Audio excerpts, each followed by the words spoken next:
Hey everybody, this is Professor Karapi. Just wanted to give you some feedback on the quiz you just took. Every answer is false. And the reason why I give this quiz at the beginning of this course is to show you guys the limitations of common sense. Now, I'm sure you looked at a lot of these statements and thought about some of these statements and thought that's just a matter of opinion, or that's true of some people and not others.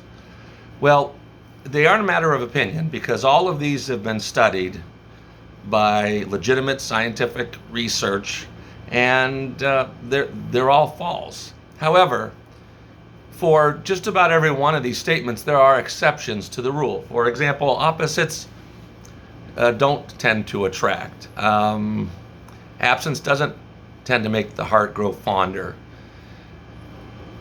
But that doesn't mean that in every single case that's true.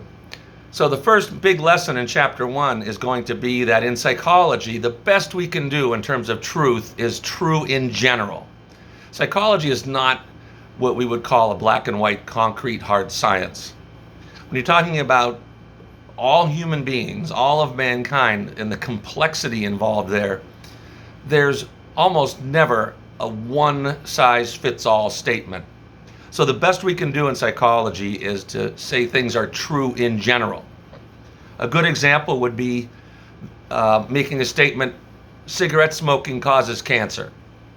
Now, there's nobody that would disagree with that has any regard for science and knowledge and progress. We know for a fact that cigarette smoking causes cancer.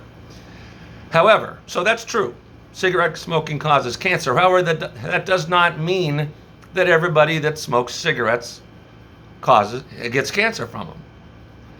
In fact, about 30% of people who smoke cigarettes will never really have a serious health problem from them. About 70% of those folks will, and obviously it depends on how much they smoke, how long they smoke, and the rest of their health. But just because everyone that smokes doesn't get cancer doesn't mean smoking doesn't cause cancer. Some people just are fortunate, and there are other factors that keep them healthy.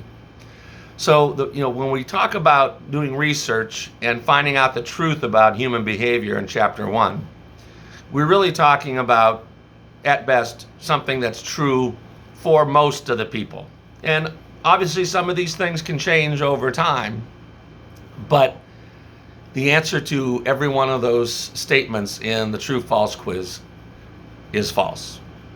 Okay, hopefully this makes sense to you guys. If it doesn't, post any questions you have in the chapter 1 discussion board for questions, and I will talk to you all soon.